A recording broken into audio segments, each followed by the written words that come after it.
Good morning. Would you like to make the best cake ever? I'm saying that because my children think it's the best cake ever. And this is my carrot cake, and there's a big story behind it. And I will tell you that while we're getting to making the cake. Hi, I'm Karen, and this is Grandma's Living Room Kitchen. One of the first things we're going to do is grind the grains. I use a soft white wheat. I can't have the folic acid and stuff that is in enriched flours in the store. We're going to make our own cake flour, and I'll show you how that's done. First thing we're going to do is measure out the soft white wheat and then grind it, and then we're going to sift it. For this, we need 310 grams of cake flour. I'm going to measure out more than that because we will be sifting out. I'm going to go up to about 415 grams. I do apologize because this is very loud, and I'll hopefully get the sound off. After we grind the soft, we're going to sift it. I have this Vetter sifter, which works absolutely fantastic. I have it on a fine mesh. So you dump it in, and I will actually measure out what comes out when it's done. You have to continually move the flour around. I'm really hoping that you can see this. Just continually move the flour around. And then what you're going to end up with is quite a bit of the bran and germ. We're trying to make a very soft cake flour here. You can buy cake flour in the store. Soft silk is one that I have used way in the past. It was the one that I first started doing this recipe with. Move the brush around in it. It's awfully close. It's hard to really do holding this. All this is the bran and the germ that's left. When all this is done, all this is the bran, which don't throw it away. If you do sourdough, it's great for making your bread not stick. Set this off to the side for now. Underneath, you have a bunch of flour that's still here that you have to brush down through the little hole. This is better than trying to use a hand strainer to get the bran out. This works really well. I could spend forever sifting flour before. Now I don't. I have 311 grams. I said I needed 310 grams of flour. As you'll see, I have 311 grams of flour. I think I measured that perfectly. Although we have to take some out, add either cornstarch or potato starch to make your cake flour. What we are going to do is remove 39 grams of the freshly milled soft white wheat, add 40 grams of cornstarch. We'll get 39 grams out. Being finicky with me. Last gram, there we go. 39 grams of flour's out. You should always use another bowl in case you accidentally put too much in. I'm going to go 40 grams of cornstarch. I know I'm not going to have enough in this container, so I brought in a second container. That would have helped if I had that open. 40 grams. There we go. 40 grams of cornstarch. Just put it in with the flour. Get it all. Make sure you whisk it together really well. You have a beautiful homemade fresh milled cake flour. I was working on this, realized I did not turn on my sounds. Fortunately, I got it before I finished everything. What we're going to do right now is zest an orange and juice an orange and grate some carrots. I'll retell the story now of the carrot cake. Several years ago, about 35 years ago, I came across a carrot cake recipe, which I liked a lot. I'm the carrot cake fanatic.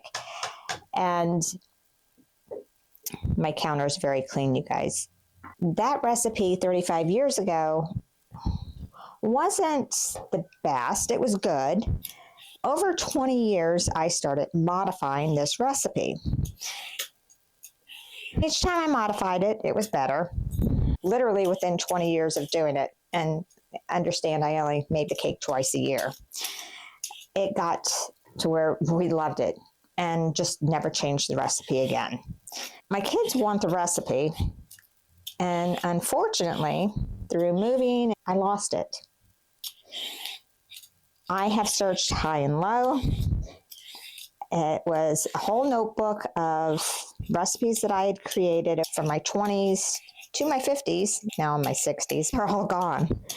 This is the one recipe that they want more than anything. Search, can't find it. I started to recreate it again about a year and a half ago. I knew some things, didn't know the amounts, and as anybody knows, baking can be very finicky. I've tried different versions. I would take them over to my daughter.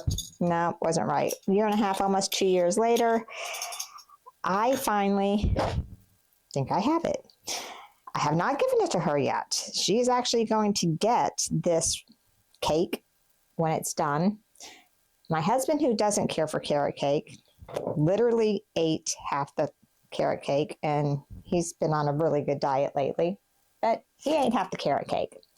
His friend really likes it. I think I pretty much have it at least as close to I can remember it as being. We'll know for sure when my daughter gets it.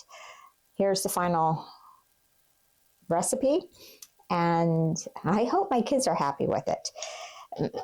The main reason for me starting this channel is my children have asked me to do a cookbook, and they want all these recipes they grew up with that I don't have written down. They've been asking me to write down recipes for a very long time, and I have not. My whole reason for starting this YouTube channel is recreating the recipes so they can see me making them. I am by no means used to doing this in front of a camera, and I'm sure it's not going to be the greatest, but they'll at least be able to watch Mom and my grandchildren be able to watch Grandma make these recipes that their parents grew up on. I hope that everyone ends up enjoying them. I hope more than just my kids end up enjoying them. There will be all different recipes, and I'm sure I will hear from each of my kids on what they want for the next recipe. We've zested part of the orange. We need to juice the orange. Get it down in there. Slippery little thing. We're going to grate the carrots. After we grate the carrots, we are going to put the orange juice in with the carrots. What we want is about 3 cups of carrots. You guys don't need to watch me grate carrots so once I'm done grating the carrots, I'll be right back. I'm finally done grating the carrots, and I want to add the orange juice into the carrots. Stir that around some and let them sit there and marry together for a little while we get the cake flour. We'll set these off to the side for now. The next thing that we're going to go to are the raisins. For the raisins, we want about 140 grams. This is a nice little special ingredient sitting right here. So actually, it's 139, 38. There we go. We'll do this. There we go. 141. That doesn't matter if we're off by a tiny bit. You can use rum. You can use, this is scotch that I'm using, warmed up. And what you want to do are cover your raisins. Put these aside to soak. Put your orange zest down in there. So it's only about a teaspoon of orange zest. Set these aside to soak until we're ready to drain them off. What we're going to get back to is the cake flour and getting all of the spices into that. Into the cake flour. we are going to put, I do everything by weight, so it's always the same every time I go to do it. Let me get all this stuff out of the way and bring all my spices. You can do it by measurements. I'll let you know. It's either half a teaspoon of baking powder or 6.9 grams. Sorry, 6.9 grams. I'm using a half teaspoon. So there's the other. There we go. And then 6 grams of salt. I have my cheese making salt here. It's sea salt, so that's fine. I need 6 grams of salt. Make sure you zero it out. 6 grams of salt. 4.6 grams of baking soda.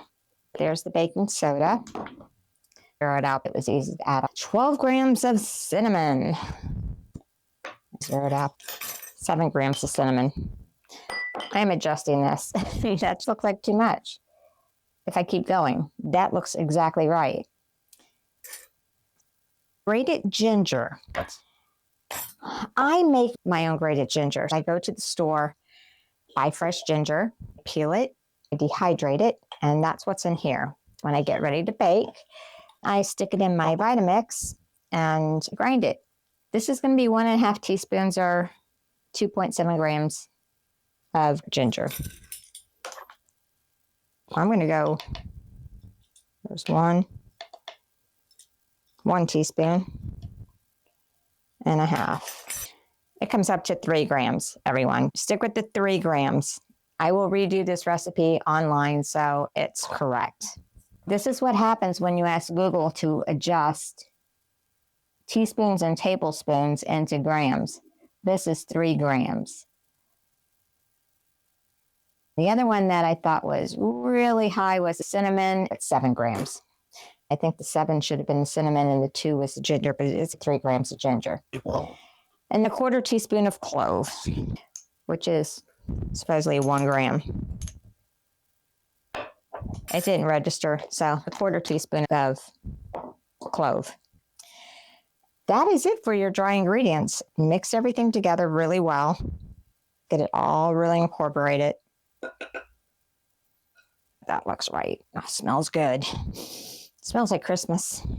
That's all mixed together. We'll set aside. We are ingredients. There is one last ingredient that goes into the dry, and that's fresh grated nutmeg. What you want is half a teaspoon or 1 gram of grated nutmeg. We're done with the dry ingredients. Mix that in really well. I knew something was missing. Now we're going to start creaming the wet ingredients and actually get the cake batter put together. The first thing that we're going to put in is 3/4 cup of coconut oil and 3 tablespoons of butter. Coconut oil is a little hard. It's cold here. This morning we woke up and it was in the 20s. It's like not a good day to try doing this and keeping everything at room temperature nice and soft, but we're going to try to make this work. Start that and put the brown sugar in. I'm sure everybody has had the issue of their brown sugar. Since you open it up, you've never had it open and your brown sugar is about as hard could be. What I do in that case was this was solid as a rock. I put a damp paper towel on top of it, cover it with some saran wrap, and stick it in the microwave for a minute. And it softens it right up. I would have taken a chunk of sourdough bread and stuck it with it, which usually that will work too. Okay, let's start creaming these together. Sorry, my mixer does squeak. Once it starts coming together, we're going to add 1 egg at a time. It's going to be a total of 4 eggs. These are nice farm fresh eggs from my chickens. That was the second egg. And I cracked them in a separate bowl if there's any shells or anything. There's egg number 3 and egg number 4. Once it starts getting nice and fluffy, we're going to add 2 tablespoons of juice. I've already drained a can of pineapple. 1.5 teaspoons of vanilla. That was a little more, but that's okay. A little extra vanilla never hurt anybody. Okay. This is nice and fluffy. What we're going to start doing is mixing in the carrots, alternating the carrots and the flour. Here we go. This isn't working very well for the carrots. Remember, we added the orange juice with the carrots. There is juice in here that you want to make sure that you get in. It's always hard to get that last little bit in. My hands are clean. We're not going to put the rest of the carrot into all of the juice. I admire people who do YouTube videos because I'm finding this extremely difficult. It is my first one. I want to apologize for my mess. We're getting there. I don't really want to overmix the batter. I brought it together, although I did do a lot of mixing there. I have a 20-ounce can of crushed pineapple that I've had draining. That's going to go in now. I know there's some people that say, pineapple and carrot cake. No, that is how my family loves it. I'm also going to strain off my raisins that I have soaking in the scotch because that's what we have in the house. Here's the drained raisins with the orange zest that's been in the scotch. That goes in. On the raisins, that was 1 cup of raisins, which I think I already told you this when we added the orange zest and scotch into it. The next thing that we're going to add is a cup of coconut. That lightly incorporate it. A cup of chopped walnuts. That is all nicely incorporated. All that is done. We're going to go and prep the pans. The reason I didn't prep my pans beforehand is when you're using fresh, it does take longer for the flour to absorb everything. This really needs about a good 15 minutes to set. That is what I am going to do while we prep the pans. What I'm going to do now is grease my pans. I already cut parchment paper to cover the bottom of the pans. Before I put the cake in, I will show you up close what they look like. I take some butter and put it in each pan, and take a paper towel and spread it around in the pan. Make sure you get the sides really well. Let's do the other one. Make sure you get into the corners or into the edges. You definitely don't want this cake to stick. It's a very moist cake. We're going to put a piece of parchment paper down at the bottom of each one. Push it down into that butter that you put onto the bottom. The flour that we saved earlier that we took out when we made the fresh milled flour into the cake flour, we had 39 grams of flour that we took out. We're going to put this down. For people who make cakes, they know what I'm doing. You want to roll it around and coat the butter with the flour. This is what it looks like. And I'll do the other one. We're going to get the batter into the pans. And I'll move the camera a little bit closer for everyone. We'll get the batter into the pans. We will go bake it. Make sure you preheat your oven to 350 degrees. Mine's been preheated for a while because I did not realize how long this was going to take. Okay, we are back, and I am going to put the batter into the pans and try my best to split it 50-50. Like I said, when you bake this up, this is a very moist cake.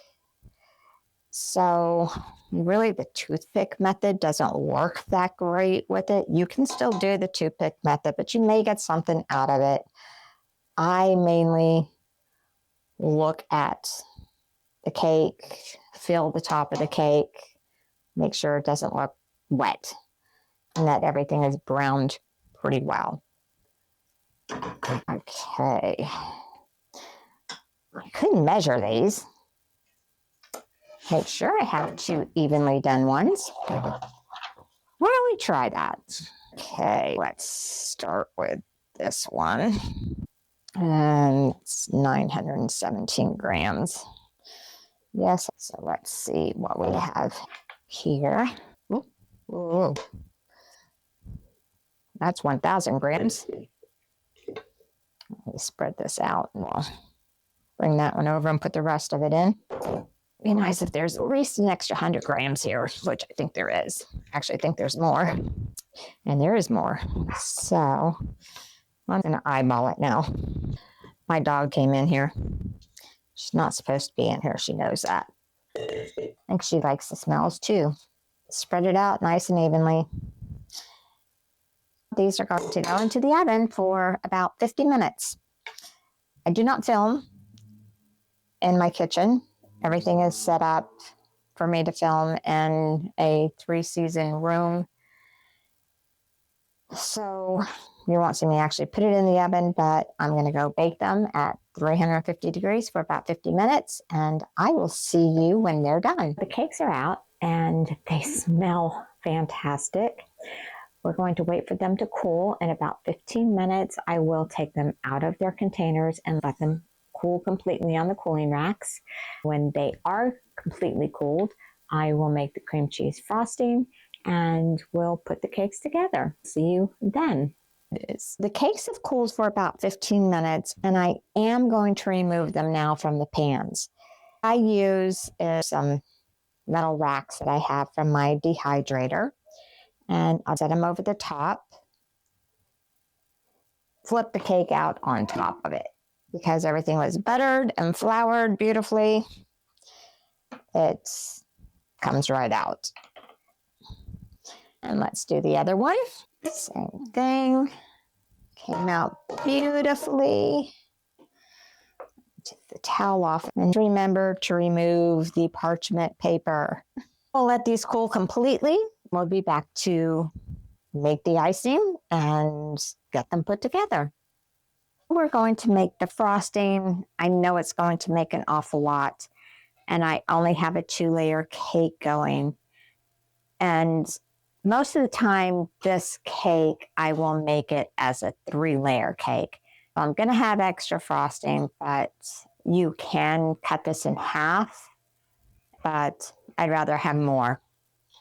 To make the cream cheese frosting, I've put 2 8-ounce blocks of softened cream cheese into the mixer. The next thing is 1 cup of softened butter. It's a lot. I know this is enough frosting. Probably 2 of the cakes that I'm doing. There is basically 2 sticks of butter. Let's go ahead and get that all whipped together. Part of the way through this, you are going to need to scrape down the sides of the bowl to make sure, but this is going to go for quite a while, but you can still see there's very big chunks of butter here. Let's go ahead and finish whipping this up. While this is going, I'm going to add in a tablespoon of vanilla and scrape down the bowl again. That is one thing with frosting, you do have to scrape down the bowl quite a bit. It's very sticky stuff. I am going to slowly add in the sugar, a total of 2 pounds of sugar. There's about half a pound. Start slow so you don't end up with sugar all over you. Add in the rest of the first pound. Start slow. Scrape down the bowl again. We're going to go to the second pound of confectioner. You do need this much. Half of it. Again, start slow. The last of it. Scrape down the bowl. This looks lovely. And whip it a little bit more. There we go. We have some nice fluffy frosting. Let's get this off. We'll go icing the cake. To frost in the cake, I have the icing, and I do not have an offset spatula, so I do the best that I can. I cut parchment paper into 4 different pieces.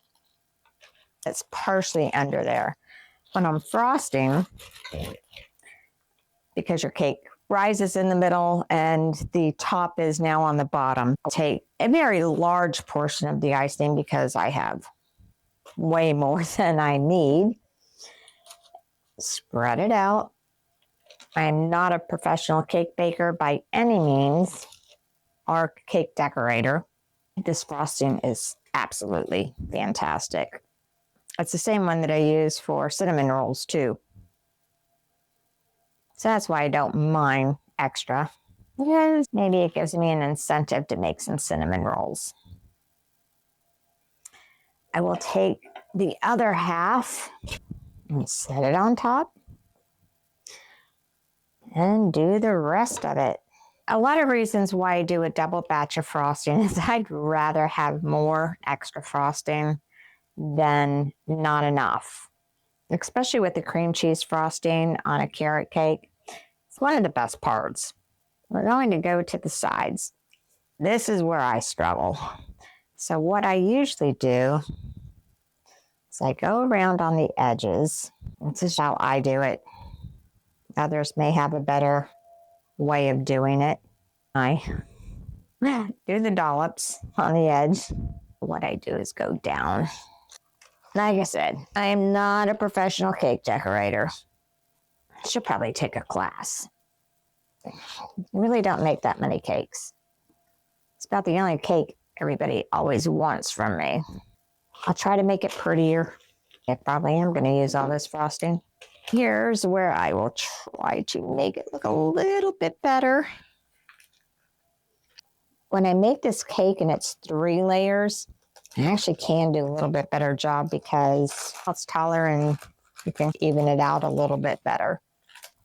Frosting is very soft. There's probably a lot of people on YouTube, if they're watching this, laughing at me right now.